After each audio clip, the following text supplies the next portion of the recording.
Hello friends, అందరూ ఎలా ఉన్నారు? ఈ రోజు మనం may I help you sir అనే కథలోని 10వ భాగాన్ని చూద్దాం రండి. సాత్విక్ తన కథను మళ్ళీ చెప్పడం ప్రారంభించాడు. శరత్ గారు, ఆ రోజు కోపంతో విసుక్కుంటూ నా మీద పేపర్ విసిరి వెళ్లిన విక్రమ్ ఒక వారం రోజులు ఇంటికి రాలేదు. తర్వాత ఒక రోజు అయ్యప్ప మాల వేసుకుని ఇంటికి వచ్చాడు. పెద్దాయనతో, మావయ్య, నన్ను క్షమించు. ఇక నుండి నాలో ఒక కొత్త మార్పును నువ్వు చూస్తావు. ఇన్ని రోజులు నిన్ను బాధ పెట్టినందుకు నన్ను క్షమించు మావయ్యా అన్నాడు. పెద్దాయన మాత్రం అతని మాటలు నమ్మాలా వద్దా, ఇది కూడా నాటకమేనా అన్న విషయం అర్థం కాక అయోమయ పరిస్థితిలో ఉన్నారు. నేను మాత్రం నా మాటలు విని ఇలా మారాడా అని ప్రశ్నించుకున్నాను. దేవుడా, అలా జరిగితే ఎంత బాగుంటుంది అనుకున్నాను. కొన్ని రోజుల్లో విక్రమ్ తన దీక్షను పూర్తి చేసుకుని ఇంటికి వచ్చాడు. అతనిలోని మార్పును చూసి అందరూ ఆనందించాం.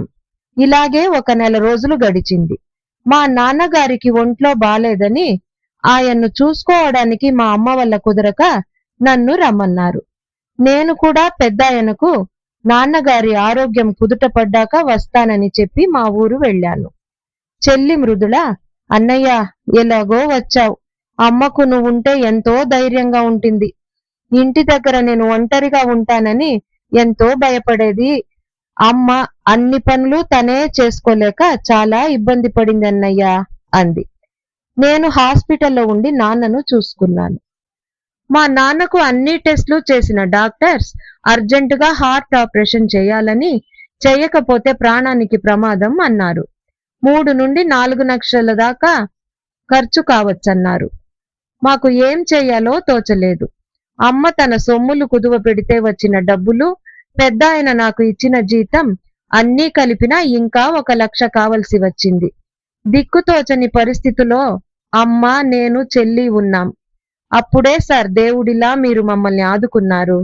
మా నాన్నగారిని అడ్మిట్ చేసిన అదే హాస్పిటల్లో మీ అమ్మగారు కూడా అడ్మిట్ అయ్యారు.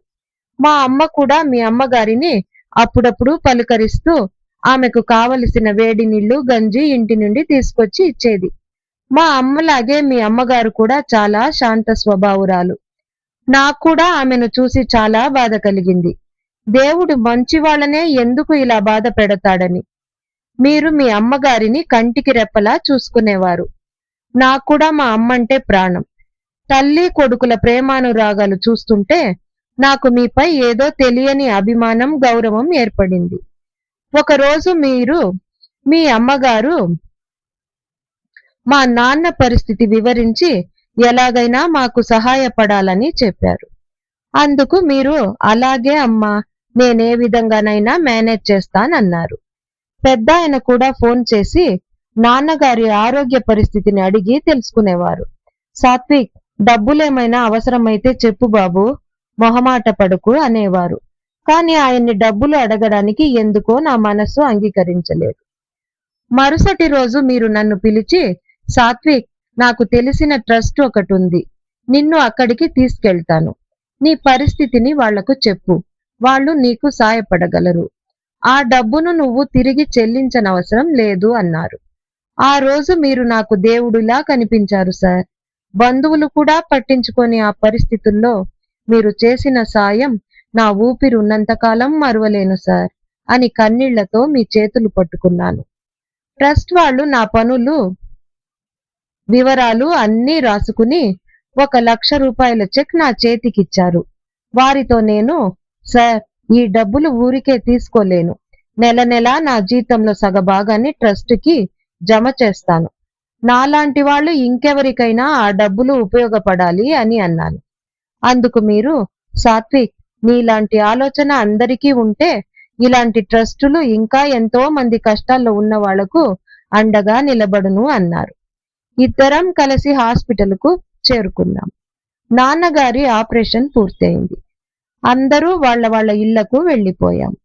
అప్పుడప్పుడు కలవకపోయినా మనం ఫోన్లో మాట్లాడుకునే వాళ్ళం అన్న సాత్విక్కి, శరత్, సాత్విక్, ఎందుకు నీకు ఇలాంటి దుర్గతి వచ్చింది? నువ్వు ఫోన్ చెయ్యలేదు, నేను చేసినా ఫోన్ కలవట్లేదు. ఏమీ అర్థం కాక నేను చాలా బాధపడ్డాను.